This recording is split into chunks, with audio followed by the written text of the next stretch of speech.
Hello everyone, this is Var Akobian and I'm very excited to be doing these recap videos of the round 1 of the US Chess Championship 2022. We'll be also covering the US Women's Championship as well in a different video, so we'll have recap videos of each round. So in this video I'll be covering the round number 1 and we have 14 players competing in a tournament. A lot of very top players. Levon Aronian playing his first US championship after switching to US. We have Wesley So, Fabiano Caruana, Lenier Dominguez, Sam Shankland, many top players. As you can see, we have 5 players that are all rated over 2700, and then we have a lot of top players as well who are just short of it, like 2690, 2680. So I'm going to pick one game from the round and go over that game, and that game is the win of Hans Niemann against Christopher Yu.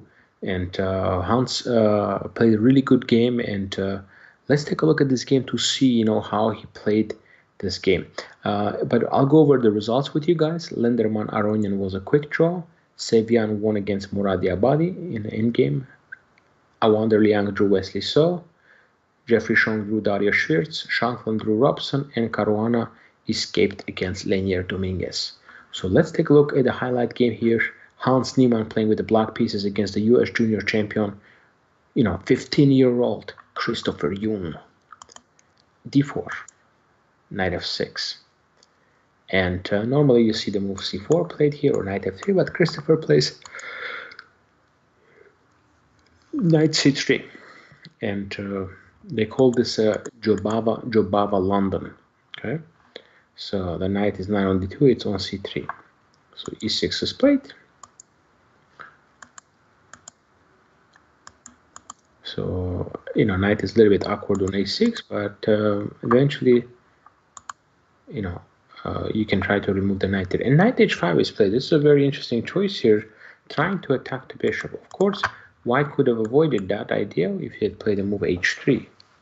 But in that case, you're falling a little bit behind in development. So c6 would be good.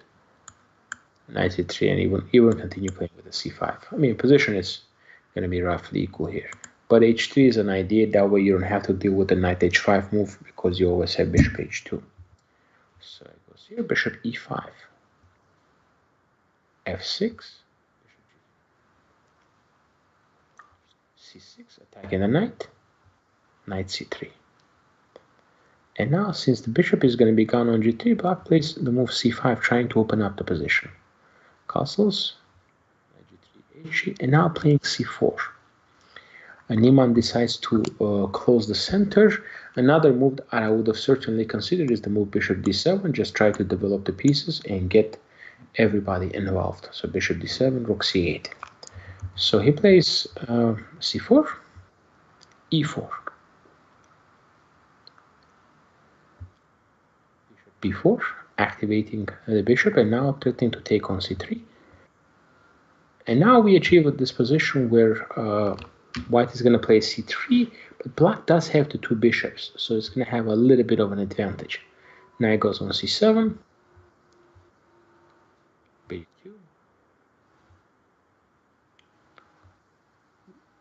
Yeah, now black is just looking really good here.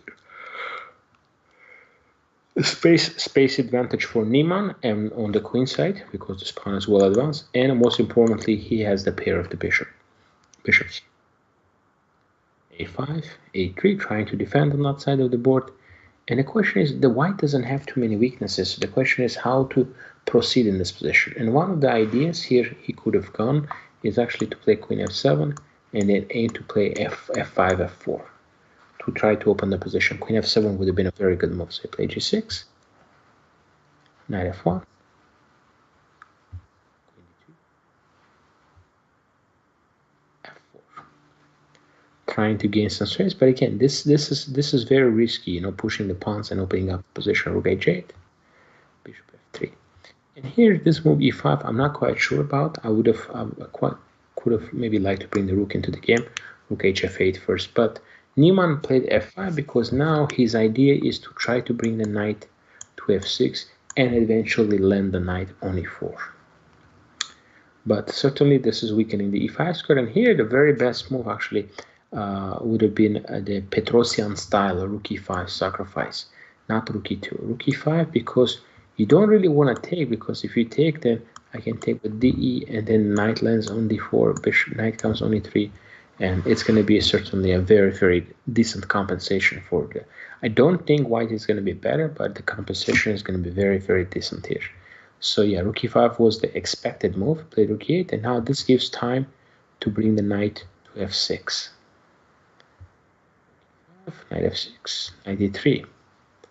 And here actually was a very important moment here. There is some pressure on d5, so it would have been important to try to bring this rook into the game to try to liquidate some of the pieces. So rook a8, rook e8, something like this, and then we have knight e4 coming up. So yeah, rook a8, and that gives white a very, very nice advantage here. Black, very nice advantage. But the move h4 was played, and this is giving some chances. So queen f2, good move. Now h3 is played. Another option is knight to h5, putting pressure. Rook takes.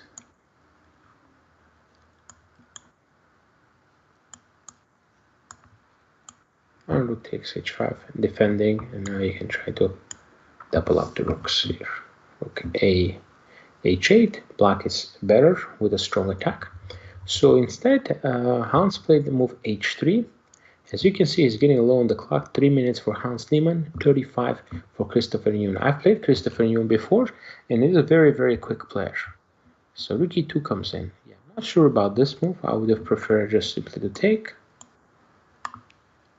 And here decide what to do, you know, play bishop g2, get rid of this rook.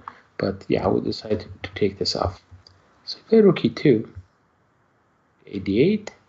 So another interesting moment here is actually, can he take?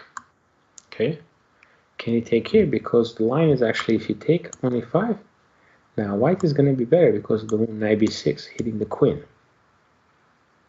And if you play queen c6, queen d8, queen a8, queen 7, you have knight a8. So queen d8, he takes, attacking the knight, and also at the same time protecting the knight here. Next move, knight b is going to be available, which will give white a very nice advantage. So after bishop takes e5, I believe the best move is actually bishop takes d5, bishop takes d5.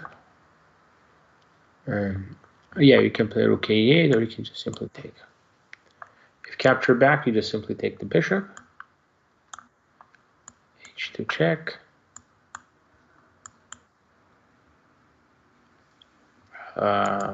King h. And here, yeah, if you move the bishop to d6, bishop will go back to f3, and yeah, it's just gonna be advantage for us. So you can just take first. You can play this position, which I think it's going to be about roughly equal here. You know, the h2 pawn most likely is going to fall at some point.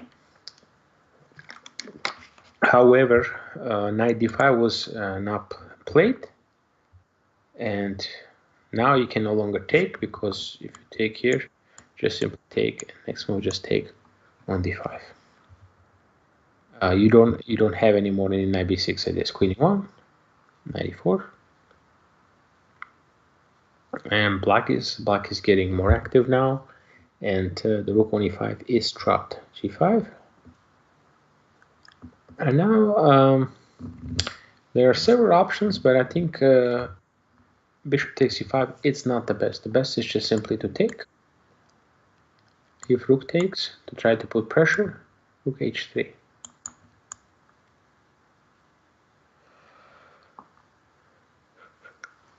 So bishop has to take, and now we have d takes.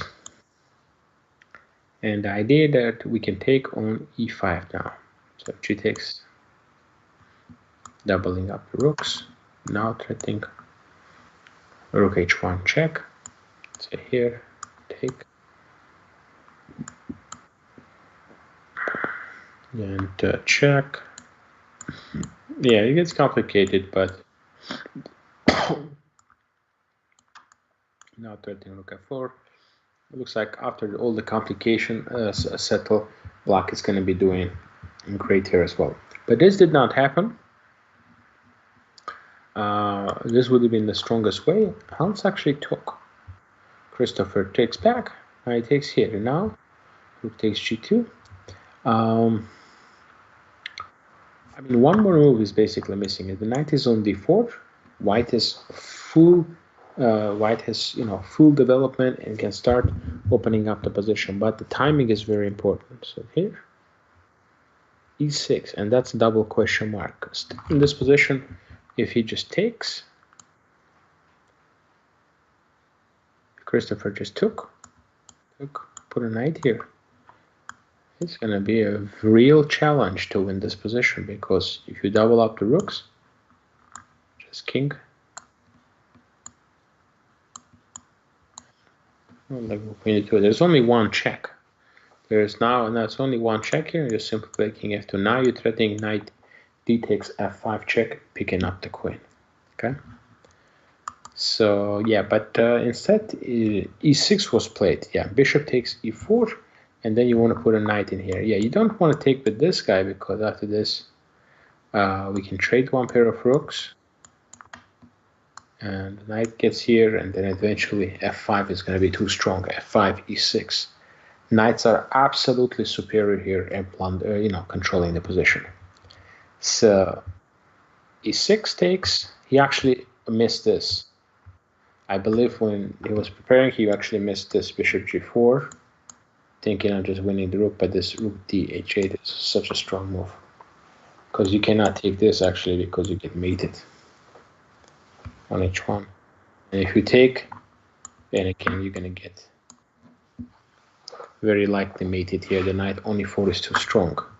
So yeah, I think Christopher just rushed here. I mean, he still had 26 minutes versus 2 minutes of Hans's time. If he had taken on e4, put the knight on g4, it's a d4. I think it's a 3-result game.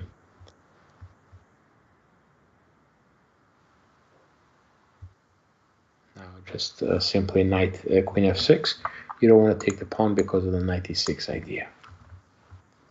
Bishop takes e4, and now this is the 40th move. Again, Hans is only 47 seconds, so yeah, he can do many different things, but again, he took his time and found the cleanest solution.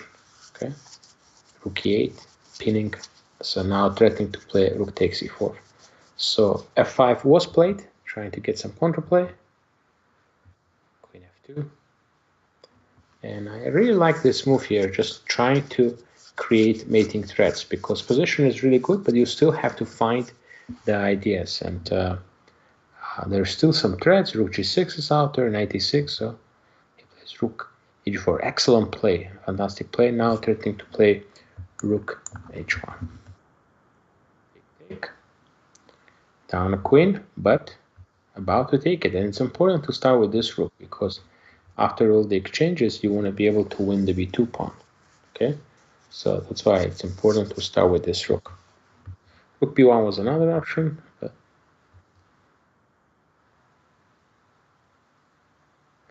yeah, now just take the pawn, eliminate that, so that one pawn is not going to create any more problems. Now king e5, but again, Christopher needs 2-3 extra moves here to be able to win it now before breaking it.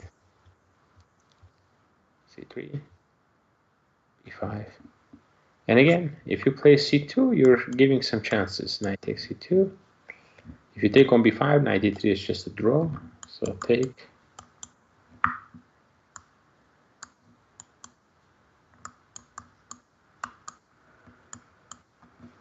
And now rook will go behind it and win the pawn.